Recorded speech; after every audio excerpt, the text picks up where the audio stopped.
Bonsoir tout le monde. Comment vas-tu? Ça va plutôt bien ces jours-ci. Ouais, je vais dire que le corps est en forme et la tête aussi. Donc ça va. Que Kiavé, fils de Pierre Kiavé et de Solange, c'est une petite bourgeoise et un mornalien. Donc, mais moi j'ai grandi à Rézé, dans la cité où je suis né d'ailleurs. Ma mère a accouché de tous ses enfants à la maison. Donc je suis né dans la maison familiale au Rézé, où j'ai grandi. Hein. J'ai suivi l'évolution normale, toute l'école en moins, toute bité en moins faite à Rézé. Ensuite Bainbridge. Et ouais, en gros c'est ça, un Guadeloupéen normal. Un surnom, il y a des surnoms, j'ai plusieurs surnoms. Il y a ceux qui restent réservés à un monde, une intimité, quoi. Et sinon je suis le dernier des frères qu'il y a, le petit qu'il y a, le petit qu'il y a. C'est comme ça, je reste le petit qu'il y a jusqu'à aujourd'hui. C'est la maison. Hein. Il y avait de tout à la maison. Hein. Père mélomane, donc qui écoute toutes les musiques, hein. Mais vraiment toutes les musiques, hein. Des 45 tours de Robert Loison, à les Merrymen de Trinidad, à Big Band de Duke Ellington. Il y avait de tout ça à la maison. Mais aussi hein, qui écoutait aussi bien Aznavour que les Chlu. Et donc, c'est l'univers musical, parce que là, il y a beaucoup de musique à la maison. Il y a énormément de musique, parce que j'ai deux grands frères, on peut dire. André, guitariste et professeur de guitare, qui toujours fait musique, et Max. Et donc, à la maison, André, il a fait guitare classique. Donc, c'est un gars qui sort de l'école, qui dépose son sac, qui prend sa guitare, et qui se met à jouer. Donc, quand tu grandis, quand il y a un mec comme ça dans la maison, ça crée un univers spécial. Hein. Donc, moi, j'ai grandi dans ce milieu-là. Et tout de suite, le gars, André, il consomme beaucoup de musique. Donc, il nous fait écouter beaucoup de musique. Il nous fait écouter énormément de musique. Et quand il a besoin de bassiste, il me met une basse à la main. Et c'est parti, hein, quoi. C'est parti, c'est comme ça que ça commence. Hein. Avant, ça, on était qu'à chanter en l'eau, dans les fêtes familiales. J'étais un bon chanteur quand j'étais jeune. Hein. Donc, dans les fêtes familiales, j'étais le chanteur de l'équipe, quoi. Donc, j'ai donc commencé par la guitare, hein, la basse, en jouant toutes sortes de musique, hein, parce que c'est un gars qui aimait aussi... son guitariste préféré, c'était Hendrix. Donc, moi, j'ai joué beaucoup d'Hendrix, hein, les gars, hein, tranquille. Hein, ensuite, Max, l'autre frère, qui lui était déjà percussionniste. Il jouait dans, par exemple, des balles, dans les rapaces, les cosmos, quoi, déjà. Donc, et Monsieur Antarazé, bon tambour, hein. Et quand il arriva à la maison avec le tambour, vous savez, c'était un peu compliqué. Hein. Il a déposé le tambour à la maison, mais personne te dit comment ça fonctionne. Hein. Donc, mais moi, bon, quoi, en mettant au tambour, et ça a été la fin de la basse hein, pendant une bonne partie de ma vie. Hein, parce que quand tu découvres le tambour, tu découvres un univers. Parce que déjà, le tambour, il était à la maison, mais seulement dans les 45 tours. Je ne connaissais pas le monde du Goka. Connaissais la musique parce qu'il y avait énormément, il y avait une belle production au Goka à l'époque, hein, aussi bien Céline Debs, c'était l'époque des 45 tours. Et le père, il achetait tous les 45 tours. Mais quand tu commences à pratiquer, tu rencontres des gens et ça t'amène dans un monde qui m'a vraiment fasciné jusqu'à maintenant. Hein. Donc et c'est là que c'est devenu une espèce de sommité qui ajoute là peut-être carré si bien, mais le tambour est devenu une exclusivité. pendant longtemps dans ma vie. Tu vois, ça m'a fait négliger tout, que ce soit le chant ou la basse, quoi. Mais c'est à la fois un regret, mais à la fois un butin fabuleux, quoi. J'ai commencé à m'intéresser à la musique sérieusement, j'avais peut-être 15-16 ans. Avant ça, on joue de la musique, quoi, mais ça reste une distraction, ça reste... Et tu commences à comprendre quand tu analyses le parcours de certains musiciens, donc surtout le jazz, à l'époque c'était ça, quoi. Et pour les blacks américains, c'est un job vraiment sérieux, un job important pour la communauté. Donc tu découvres ça. Ici, en Guadeloupe, ça a toujours été délicat comme métier. Parce que comme il n'y a pas... il y a eu des époques où il y avait beaucoup de travail pour les musiciens, donc comme ça pas régulier, donc c'est pas en catégorie socio-professionnelle qui vient peser si la Guadeloupe. Donc nous avons découvert ça. Moi c'est l'époque on commence à aborder ça comme métier avec le groupe Guacasoni. Donc là j'ai 20 ans. J'ai 20 ans, je sors de l'armée. Et je rencontre mon frère Max jouait à Guacasoni et il m'amène au Guacasoni. Et à ce moment-là, on jouait de la musique tous les jours, tout le temps.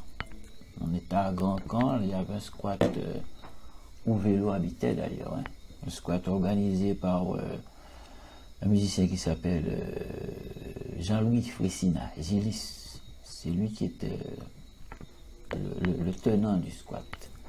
Et on répétait là avec Guacasoni, mais on était là tous les jours. Lundi, mardi, mercredi, jeudi, vendredi, samedi, dimanche. Donc, mais économiquement, tu ne gagnes pas d'argent, hein. Donc c'est pas encore un métier, parce que nous avons fait job, les nous payer, nous job, nous avons fait. Et c'est après, mais là, j'ai déjà dit aux parents, parce que moi je suis toujours chez les parents à l'époque, hein, on dit 20 ans, mais moi avec les parents, hein. J'ai dit Pierre qui avait qu'on voulait faire ça comme métier.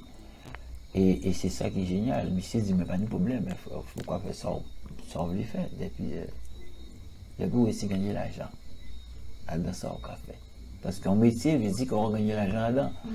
Et donc, ça commence comme ça, quoi. Donc, Guacasoni, économiquement, ça n'a jamais été, ça n'a jamais fonctionné.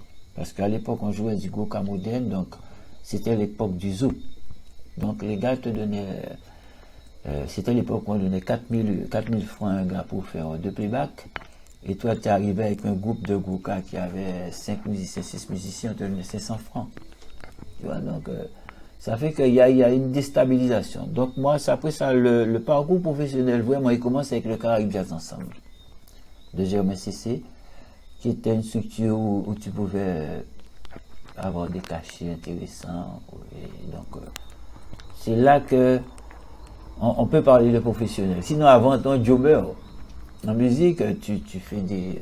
Et jusqu'à maintenant, dans le circuit Goka, ça existe, hein, des gars qui sont sur la scène professionnelle, qui proposent un spectacle qui a une qualité professionnelle, mais qui ne vivent pas de musique. Donc, le mot professionnel même, c'est très délicat pour moi d'utiliser ça. Donc, moi qui dis, c'est vraiment, ouais, j'ai commencé la musique 80, ça m'a pris peut-être 10 ans pour prétendre être un professionnel de la musique, quoi. Donc, c'est début 90. Avant ça, on était comment dire, alternatif, quoi. La musique a toujours été ma motivation principale dans la vie. Mais il a fallu gérer des paramètres jusqu'aux années 90. Et là, à partir de ce moment-là, c'est musique à tout, hein, musique à 200%, quoi. Parce que dans le pays Guadeloupe, la pratique artistique demande quand même des lieux d'enseignement et des lieux de soit de démonstration pour ce qui est l'art ou plastique, ou bien des lieux de diffusion pour la musique. Et ça nous fait un peu défaut jusqu'à maintenant en Guadeloupe. Donc ça va rester des paramètres qui empêchent le but en fait. Et c'est ça qui fait que moi là, entre ici, après, je suis resté 10 ans dehors, hein. Je travaille 15 ans de ce circuit-là, en fond l'eau à Lévigny. Et j'ai commencé à monter des projets perso. Et le premier projet, on va dire, majeur que j'ai monté ici, c'est les tambours. C'est les 100 tambours, une réunion de 100 tambours. Premièrement parce que j'avais envie de travailler avec des collègues. J'avais envie de travailler avec les autres gars qui enseignaient le tambour. Parce qu'ici, nous, l'école tambour, toute commune, hein, mais pas une collaboration sur des projets pédagogiques et artistiques, quoi. Donc, à monter les tambour, ça fait très bien hein, en Beauport, ça c'est longtemps, ça fait 98, non. Enfin, pas même si j'ai l'année là, c'est l'année 2008, je crois. 2008. On fait Beauport, la cour à Cannes pleine à craquer. Vraiment une belle expérience, quoi. Et je recommence à travailler avec le groupe Sou. Entre-temps, j'ai fait le lianage avec Akio, lianage Genève avec les Bretons. Ça aussi, c'est un super projet de musique traditionnelle guadeloupéenne. Et j'enseigne beaucoup en Guadeloupe. Parce qu'en Guadeloupe, pour fonctionner, il faut enseigner, quoi. Et là, je passe beaucoup plus de temps à enseigner. Parce qu'en Camonté, ils descendent beaucoup moins. Donc, je commence à enseigner partout, hein, en prison, faire des prestations dans les hôpitaux. Ici, il y a le musicien percussionniste, tu peux faire un travail social important, quoi, parce qu'il y a énormément de trucs qui accueillent des jeunes, de structures qui accueillent des jeunes, soit des jeunes en difficulté, soit des jeunes qui sont pas en bonne santé mentale, soit des jeunes en difficulté sociale. Donc, encore tout le monde dans ça depuis un bon moment, et quand même ici, là. En parallèle avec une carrière, ici, je fais du jazz avec un musicien canadien qui est ici depuis longtemps, qui s'appelle Josien Ménard, qui a un projet avec, on va dire, des gros musiciens, Lestel, Sonny Coupé, Régis Thérèse. Ça, c'est un projet intéressant parce que c'est un gars qui est vraiment exigeant. Cette musique-là, qui est quand même de jouer là. Donc, ça aurait plongé quand même à don rigueur, qui des fois a fait nous défaut. Parce que nous, quand jouer tellement facilement, beaucoup cas sont bien, nous, quand jouer ça tellement bien, que des fois, nous pas ni rigueur.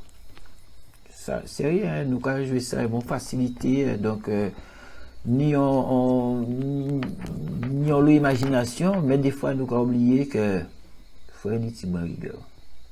Et c'est peut-être. Et donc, c'est pourquoi bien travailler avec Jocelyn. Et c'est pour ça qu'on toujours fait gros cas, mais d'autres choses en parallèle. Là aussi, il y a un projet intéressant qu'on travaille ici, qui c'est le projet Demos. New York Philharmonique en Guadeloupe. Et donc, ça rappelle maintenant depuis 5 ans de travailler en musique classique.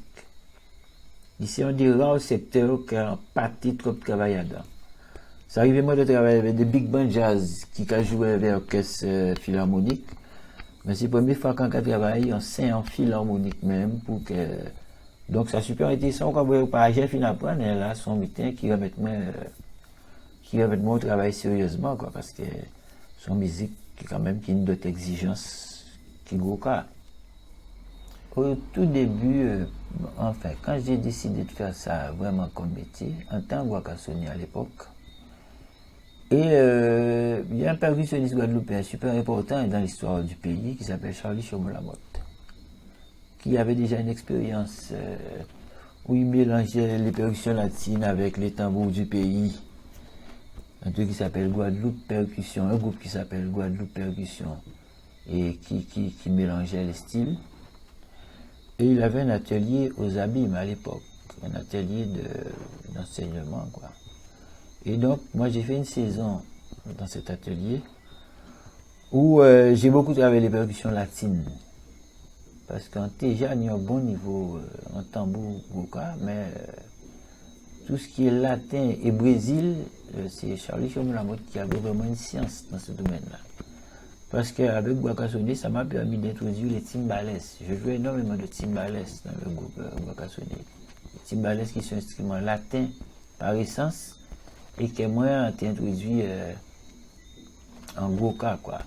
Et c'est parce que le musicien Charles Chomou-Lamotte semble enfin, on a pensé qu'au moment dans l'histoire de l'île, il a commencé à parler de l'importance que Charlie tenait. Parce que quand tu es un professeur comme Charlie Chomou-Lamotte, il y a des paramètres, il y a une histoire de la musique qu'il faut connaître. Et ces gars-là, ils nous racontaient l'histoire. Mais l'histoire qui n'est pas écrite dans un livre. Qui n'est pas sans tel balle, à quel moment on boucle un solo qui changeait l'orientation des musiques, ça c'est des mutins qui a relevé de la musicologie ou bien, mais qu'il faut connaître pour jouer musique. Pour musique à habiter, il débutait, il faut connaître de l'histoire. Et des bouquins, Charlie Chomou-Lamotte et Germain Cessé, c'est des bouquins qui ont plaisir à écouter, à raconter moins des histoires sur le milieu à l'époque. En dehors de travail pédagogique là qu'on a fait là, son bouquin était capable de chercher moi à Casamance le soir, il était un gros voiture, il était fait fouette, climatisé avant ça, hyper climatisé quoi. Et il camait de mon côté quoi, écoutant pour musique ou bien il camait de mon côté pour nous une discussion. Et c'est des bouquins qui font comprendre grand bonnet. Quand métier là, faut parler plusieurs langues. La théorie musicale c'est important. C'est pas fondamental pour le cas jouer tambour, mais quand même, ce qu'on est dit, ça qui arrange l'habitant. Donc c'est ces messieurs qui vraiment mettent ça en tête en moins raide au départ. Hein.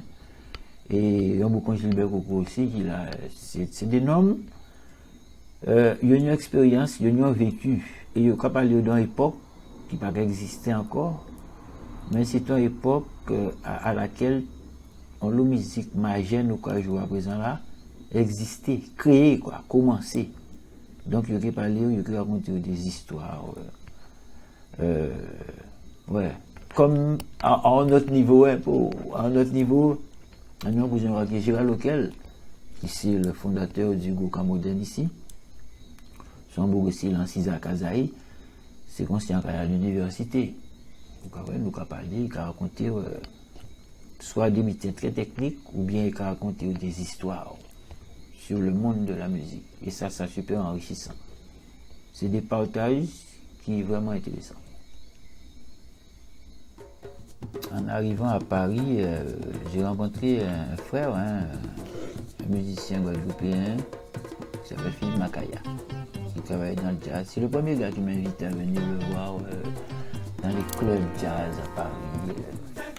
Donc on a monté une équipe avec un autre musicien guadeloupéen qui s'appelle Franck Curie. C'est un beaucoup super important en Guadeloupe parce que son beaucoup de travail, son arrangeur de talent, vraiment créatif, qui travaille beaucoup en Europe, en France. Il travaille avec Dissonance ici un moment. Et une Française qui s'appelle Claire Gillet. Donc avec ces quatre, nous sommes à 4 musiciens. On invitait des fois sur un tromboniste ou bien un autre soliste. Et on commence à travailler à Paris, dans les clubs. Une musique acoustique, hein, contrebasse, guitare et 2 tambours. Musique très acoustique et en pleine mode acoustique, c'était la mode, à l'époque c'était la mode Césaria Evora. C'était la pleine période de Chan, Césaria Evora. Donc nous on est en plein dans le truc acoustique et ça marche. On se met à jouer dans les cafés à Paris, les cafés musique. Les jeudis, les vendredis, les butins, et nous, butins à Capon Balan. On fait un premier album de reprises, seulement des reprises.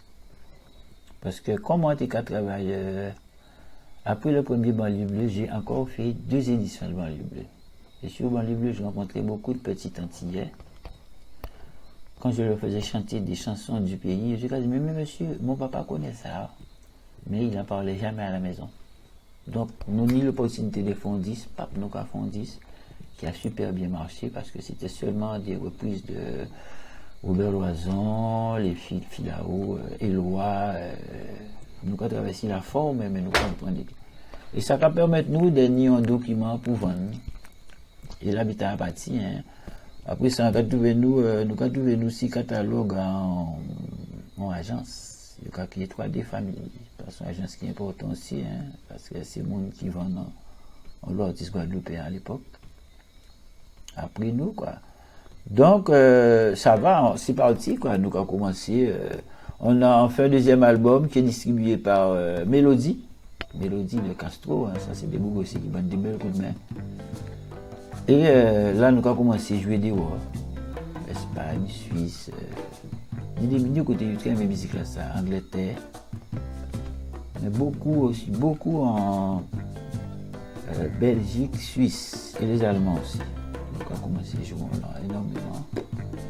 Et en France aussi, hein, quoi. Donc dans le circuit en France, et nous allons monter et descendre.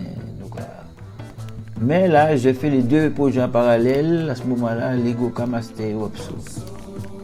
Donc on fait le deuxième Wopso, ça fonctionne. Et moi, à ce moment-là, je décide de rentrer en Guadeloupe, quoi. Parce que là, on fait 10 ans en France. Je me rends compte que c'est soit tu restes là, et donc tu meurs là, hein, parce que tu travailles, tu es installé, et j'ai une maison fermée à Petit Bourg à Gant-Savane en Guadeloupe, donc ça commence à me perturber, quoi, parce que je ne vais pas parler de l'amour du pays, hein, mais il y a un moment où tu sais que où tu es, c'est pas chez toi. Tu es pas chez toi, quoi. Donc, et il y a les saisons, non, pas par contre en Guadeloupe, c'est un coup de tête, hein, quand en Guadeloupe, boum. Et là, donc, je recommence à travailler différemment, et là, je suis obligé de monter un autre opso. Parce que il y a, tu sais, quand il y a une espèce de divorce entre moi et le camarade de Makaya, donc, le nom opso qui était sorti de mon imagination, je le garde.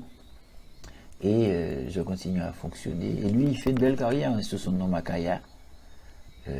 Il a continué à faire ses disques. Et moi, je fais un album ici, mais un album un peu... j'avais pas envie sur cet album-là. Parce que tu vois, là, maintenant, l'usage, c'est d'avoir beaucoup d'invités, d'avoir des noms sur ton album. Moi, j'ai pignon logo base, hein, cet album-là. Mais j'ai choisi de faire... un beat un peu perso, quoi. Donc j'ai joué pratiquement de tous les instruments sur cet album-là.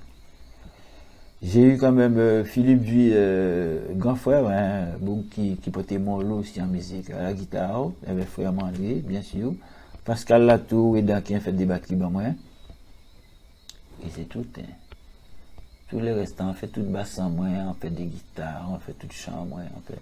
Parce qu'en temps vie, c'est une sorte de challenge, quoi. Mais ça n'a pas marché au niveau business, hein. Attention, ouais. C'est ça qui dit aussi son bel album qu'il a, hein, qui s'est mis mon lot, quoi. Mais donc,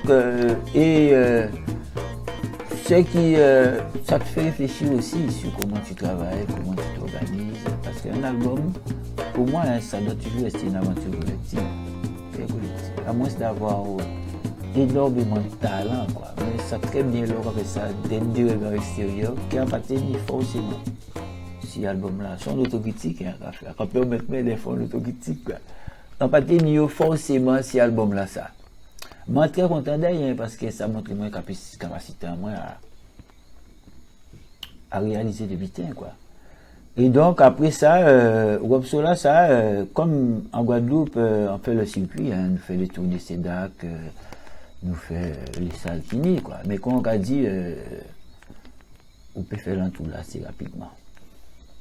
Ouais, donc, qui fait que, bon, eh bien, quand en Képo, est-ce qu'on peut dire ça? Ici aussi, on a des fois des problèmes, des problèmes de délai dans les règlements de dette que les organisateurs disent, qui fait que ça a juste ralenti si bas mon travail.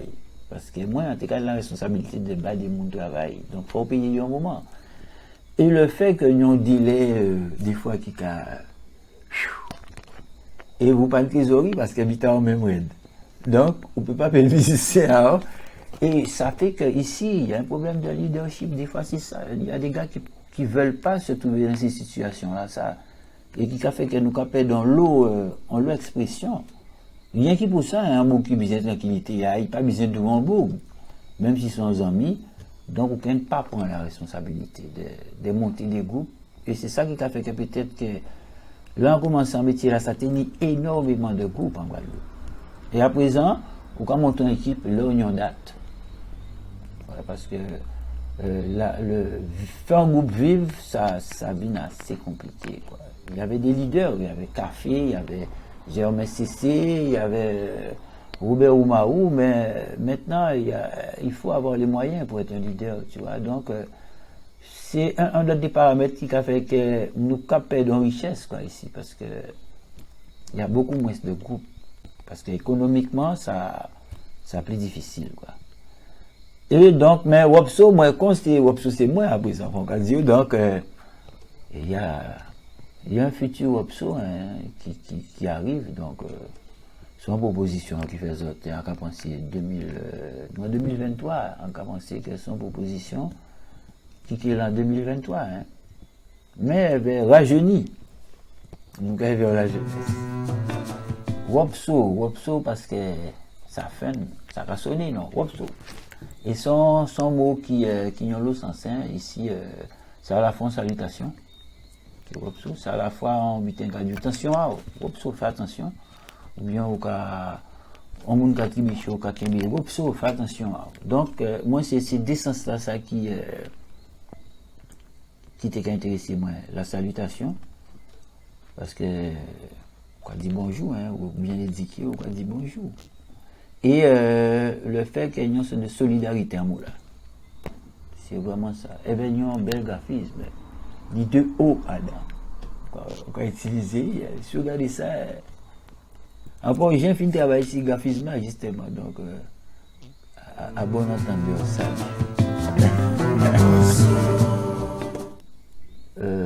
Il y a des mots qui sont à la mode des fois, où il y a des mots qui prennent leur vraie valeur à certaines époques. Maintenant, on parle beaucoup en Guadeloupe de patrimoine immatériel, ou bien de patrimoine culturel, parce que c'est une création qui est faite à travers les temps, à travers les âges. Donc, ni un homme, ni en matière qu'il a, qui constitue de répertoire, qui constitue de...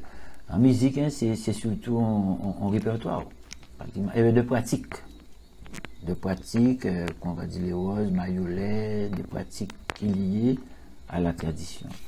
Donc, patrimoine là, effectivement, c'est, qu'on va dire, c'est banque de données là, hein, c'est banque de données là qui est en rapport avec la tradition.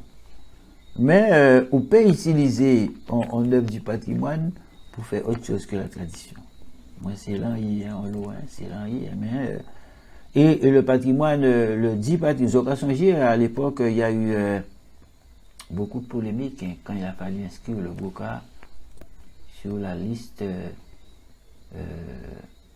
du patrimoine immatériel de l'UNESCO, quoi. Parce que, et pourtant, il t'explique en l'eau, hein, c'est parce qu'il y a eu une peur de perdre, ou bien le contrôle, ou bien l'originalité, ou bien, pas l'originalité, qui j'en ai dit ça, la paternité. La paternité du Goka, quoi. C'est un bitin qui était logique, hein, parce que, moi, philosophiquement, c'est un bitin qui perturbe mon lot. C'est parce que nous pas rendu compte que le patrimoine là, bon, est-ce que il peut voler le patrimoine là, parce que c'est ça nous paix, quoi. Il n'y a pas à penser que, bon, le patrimoine, pour moi, c'est ça qui permet de déterminer un peuple. Un peuple, en création, donc, un peuple là, avec un patrimoine là. Donc, ça, sont bitin qui a évolué, mais ça qui fait, il fixe. Tandis que la culture, c'est un bitin qui est en mouvement en permanence. La culture, c'est un bitin qui est en mouvement. Donc, c'est un peu la différence entre le patrimoine et tout ce qui est... en qui dit que le patrimoine, c'est un élément de la culture, quoi. Mais lui, il est fixe. Le mot qui me vient quand je parle de patrimoine, c'est banque de données. Pour moi, c'est notre banque de données. Qui a fait que les Guadeloupéens, nous créons ça. Nous contribuons dans le discours de l'humanité, mais c'est ça que nous contribuons à bailler. La tradition Goka. Moi, quand j'ai découvert le Goka, je ne connaissais pas la tradition. J'ai découvert le Goka sur les 45 tours. Donc, j'écoute ça, j'écoute l'oison, je les apprenais par cœur. Je connaissais toutes les chansons de Chabin, l'oison, Guy Conquête, qui étaient bien enregistrées. Ensuite, on a grandi et on a découvert que derrière ça, il y a un univers, il y a un monde Il y a des mots qui, en médic qui vivent en parallèle en Guadeloupe. Qui là, qui vivent à Guadeloupe, que tout le monde va pratiquer. Donc, à ce moment-là, tu te mets, mais là, il faut déjà pouvoir, faut payer à driver. Donc, je découvre ça quand je commence à circuler dans le pays avec des boucs plus grands qui moi, qui quand même des coups de tambour, qui quand même les roses, sont bien pas quand même imaginer dans des petits boucs. Parce que quand tu écoutes un disque de Robert Loison, si tu sais pas qui est les roses, hein, tu sais pas, tu sais pas que Christine est à Sainte-Rose, qui a des... Donc, moi, je découvre ce monde-là. Et là, je prends ma claque. Parce que quand je découvre en Guadeloupe, moi, on passe à lire, on pas qu'on est traduit bien, quoi. Donc, on va apprendre ni. Donc, quand tu vas arriver, quand tu écoutes un bout, quand fait connaissance avec le monde. Et là, tu apprends qu'il y a toute une organisation. Tu vois, il y a des règles, il y a des pratiques qui se font, qui ne se font pas. Et c'est là que les gens commencent à dévoiler les traditions. Ils te disent, ouais, mais c'est tradition à pays là. Alors que, moi, quand on a dit, l'un découvert ces musiques-là, ça, il était contre toute musique. Mais, quand on parle de tradition, donc on parle plus seulement de la musique. On parle de tout ce qu'il y a autour de la musique. On parle de tout ce qui nourrit la musique. Et c'est ça que, en passant bon moment à vie, on m'a apprendre ça. Et ça, son mitin qui était exclusivement en milieu rural à l'époque. Donc, il fallait aller à la campagne. Pas tenir le choix. Ça était dans les faubourgs. Mais parallèlement, dans les faubourgs, ça t'a dans des milieux raides. Pour t'approcher, il faut déjà, des gens non. Parce que c'était des lieux, des quartiers chauds, quoi. Tant pas des jouer tout partout, hein, c'était. Donc, qui fait qu'au plutôt quand les roses ont goûté, on va chercher, donc tu découvres ton pays. Parce que ça, c'est un pays parallèle. Parce que les musiciens de Goka, ils ont des pratiques. Tout le monde, ils mangent différemment. Hein. Ils ne vont pas dans les hypermarchés. Donc, ça qui fait que tu découvres qu'il y a des gens qui vivent quand même dans ton pays, mais différemment. En gros, ce ne sont pas des Occidentaux. Ils sont en Guadeloupe, mais pas des Goka à l'Occident. Et là, c'est là la tradition Goka qui prend une dimension, parce qu'il y a une tradition occidentale. Et qui a existé à un pays qui a fonctionné à l'occidental, qui trouvait à fonctionner à l'occidental. Donc, il y a une sorte de paradoxe là qui t'ont énigme pendant longtemps.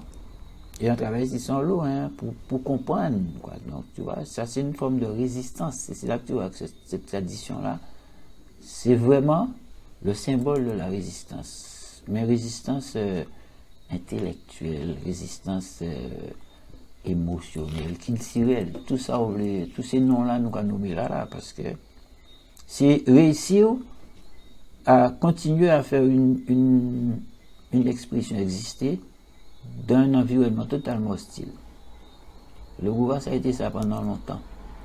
Et donc, il y a un nombre de règles, il y a une passation, il y a une transmission qui fait que ça devient une tradition, quoi, parce que il y a des pratiques, comme je dis, les gens s'habillent. À présent, ça belle, hein, tous ces madames-là, grand robe à corps, les roses, moun ka fait l'ox, moun ka font. Donc, tout ça, c'est une manière de faire vivre des expressions qui relèvent de la tradition, quoi. Donc, moi, en tant que musicien, à présent, on va commencer à jouer musique qui sont éléments de la tradition, mais qui ne pas toute la tradition, qui pour moi sont en forme d'art. Donc, l'art ni des libertés que la tradition pas ni. Donc, ça aussi, c'est un que ça prend moins le temps pour m'organiser sans tête en moins, quoi. Parce que, au cas jouer, moi, je travaille sur le développement de la musique traditionnelle. Donc, base habitant en moins, c'est la musique traditionnelle. C'est un bitin qu'on n'est pas censé. C'est un bitin qui toujours évolué, mais évolué, il y a ça, inside, un peu, à des moments, quand des. In vivo. On dit qu'il a évolué, mais il paraît bien, qu'il a évolué in vivo.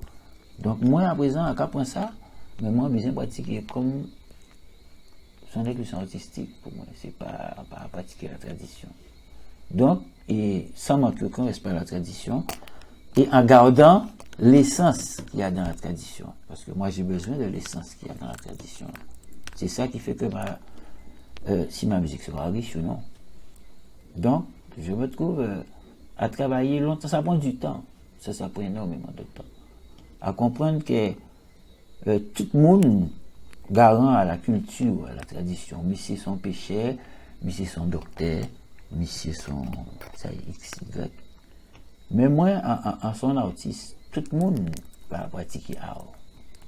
Tout le monde va pratiquer art. Et mais, ni des mots qui ont dit, en bref, dès qu'il y a beaucoup de temps, tu vois, parce que on a dit oui, d'accord. Mais si on fait nos commandes, on ne peut pas prendre place. Et c'est là, en pays là, ça, on peut trouver toujours un challenge. Toujours un challenge, parce que toujours un monde qui a vu faire un bout de temps, mais c'est comme si comprendre, quoi. Et il y a une raison, hein, parce que on travaille sur une matière que vous maîtriser bien. On travaille sur une matière que vous maîtriser. Mais vous pas utiliser comme vous. Et c'est là que vous, c'est là que travailler, moi, c'est d'utiliser différemment. Parce que moi, toujours envie de communiquer avec le monde sur la planète. Et pour communiquer avec le monde sur la planète, il faut utiliser ça différemment. Parce qu'il n'y a pas les codes. Et dans une production, on pas le temps. Des formations pour un artiste, non. On peut travailler sur l'essentiel. Des fois, hein, donc, c'est ça qui a fait que le rapport entre la tradition, l'art, la culture, ici, ça toujours, des fois, c'est conflictuel, hein, des fois, on peut toujours ne pas comprendre quoi on peut faire, parce que pour eux, on peut toucher à la tradition.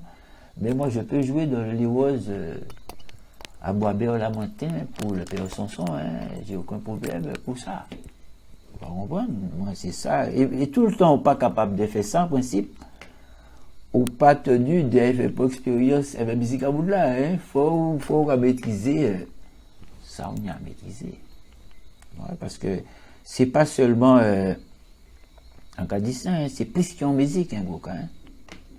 C'est un moyen pour vivre, un moyen pour exister. Donc, moi, en toujours qu'à essayer, pas froisser les gens qui vraiment aiment ça, c'est la forme traditionnelle, mais en même temps, travailler à moi, c'est de proposer d'autres butins. De proposer des butins que ces gens-là pour même savent qu'ils aiment. Moi, c'est ça travail à moi, hein. C'est proposer mon butin que vous ne savez qu'ils aiment parce que vous connaissez. Pourquoi pas le zouk? Moi, même pas ça, hein. Parce que j'ai grandi dans la capitale du zouk, la capitale guadeloupéenne du zouk. Mon voisin, on se considère comme des parents, hein. C'est Pascal Latour. Éric Bouta, c'est mon ami d'école. Jean-Jacques Gaston, c'est mon frère total. Frido Caracas, il va vous raconter que la première fois qu'il a écouté en métro Pascal, c'est qui avait.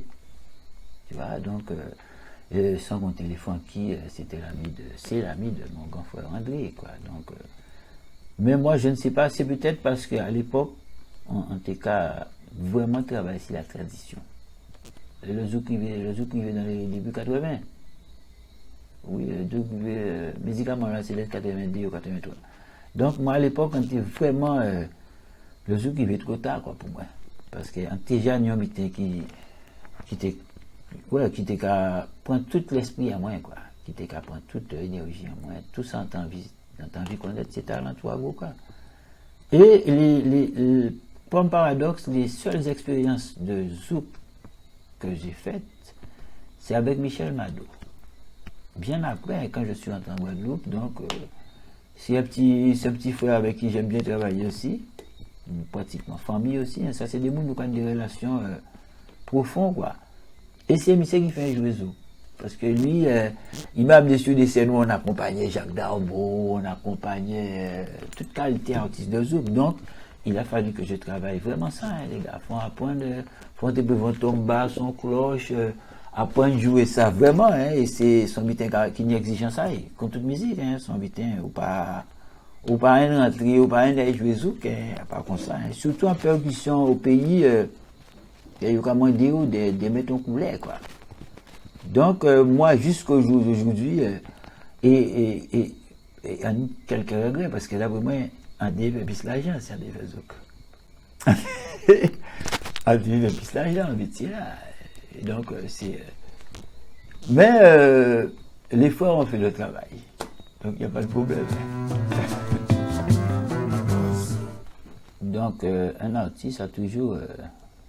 Moi, j'aime bien le moment présent et l'instant présent. C'est mon kiff, hein, mais il faut toujours regarder au loin. Donc, il y a toujours un projet. Donc, moi, je vais continuer. Il y a un projet Wopso, comme je dit tout à l'heure. Hein, il y a un projet Wopso. Je vais passer le fanion. J'ai une fille de 23 ans qui est chanteuse.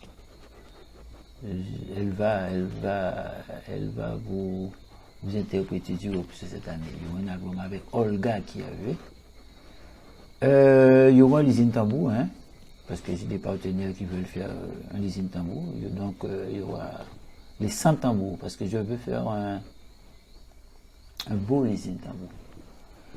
Et pour les projets, par contre, il y a des fois, ce sont des productions qui font naître des projets. Donc là, il y a une production qui s'appelle Real World, que le monde connaît dans le business, de Peter Gabriel, qui produit un album, qui distribue un album qui va s'appeler Polobi et les Goka Master. C'est un album qu'on a enregistré en Guadeloupe, mais c'est un album électro. Donc on a enregistré en Guadeloupe et on a donné le matériel à un DJ, son DJ Yam Farrell, qui sont en néerlandais et qui a mixé à sa manière les chansons. Et donc ça, c'est un album qui va arriver le 17 février. Il y a déjà une pièce, il y a déjà un clip qui fonctionne, qui est sorti il y a une semaine. Et donc là, on propose une voix Goka. Lui, il a essayé de faire vraiment un travail, c'était le but, c'était le projet autour de la voix Goka. Donc on n'a pas utilisé trop de tambour, on a utilisé vraiment les mélodies et la puissance, l'originalité de la voix d'un chanteur qui s'appelle Maurice Polobi. Donc vous allez entendre ça, hein. Et on va aussi essayer de relancer, pendant le Covid, j'avais enregistré avec un musicien Marie Galantais qui s'appelle Jacques-Marie Basse, avec 2 musiciens canadiens. On a fait un album Topium, qui a été complètement occulté parce qu'il est sorti au début du Covid. Et le Canada, c'est un pays qui a été très fermé pendant toute la pandémie. Donc, comme maintenant les frontières s'ouvrent, nous carrons travailler ici ça. Donc, il y a quand même une petite actualité qui est là, quoi. Mais le principal, c'est le Polobi qui va arriver. Vous allez entendre ça. Ça va avoir une grosse diffusion parce que c'est un gros diffuseur, quoi. C'est Real World. Et là, il y a déjà des dates. On a fait une première tournée test novembre avec ce projet-là. Et là, avril, fin mars, ils m'ont tourné de lancement. On va dire ça comme ça. Qui cavine. Donc là, c'est pour l'Obi, je pense que cette année, l'Europe va arriver pour les grandes vacances qu'on va ici. Donc, et sinon aussi des projets d'enseignement. Et moi, toujours qu'enseignant l'eau, à collaborer avec l'eau, parce que maintenant, il y a tout en mine de rien, il y a un intérêt aussi bien scientifique que pédagogique pour le Goka dans beaucoup d'universités ici. Il y a plein de gens qui font leur thèse sur le Goka. Il y a plein de gens qui veulent utiliser. Là, je travaille avec des gens qui veulent utiliser les méthodes d'enseignement. Mais ça, c'est un travail plus moi sur la didactique qu'ils ont qu'à transmettre. Parce que la transmission orale, on est en qualité, car l'eau, on a cherché à présent, quoi. Même sur le projet Demos, nous utilisons l'eau, les jeux traditionnels. Tout ce qui est jeu d'orchestre, qu'a fait à partir de jeux traditionnels. Et ça aussi, ça fait partie des projets, quoi. Arriver à développer des outils de transmission de la tradition. Ça semble important aussi. À l'âge à moins, c'est ça. En qui fait de moins en moins sa route, et en qui aille de plus en plus vers ça, quoi. Moi, je vais enseigner parce que ou qu'on découvre le monde. J'ai une belle expérience d'enseignement, un des élèves à tambour en moi qui a fait la route, à présent, qui a commencé au tambour, mais à présent, il y a dans des gros écoles de musique, quoi. Donc, c'est un peu ça, à penser que, en tant que senior, on est arrivé à un moment là, ça. Mais la scène qui a resté, ça a nourri moins, quoi. Ça a resté en expérience. Parce que quand on dit l'instant présent, c'est bien, moi c'est ça le travail, hein, et la scène c'est vraiment un moment qu'on peut vivre chaque millième de seconde. On peut vivre intensément. Donc, mon connaît ça, il comprend ça, on dit, hein, mais et on peut bailler. C'est là qu'on peut bailler directement. On peut pas ni intermédiaire, on peut bailler directement. Donc, tout le temps qui est en santé, tout le temps, on peut essayer.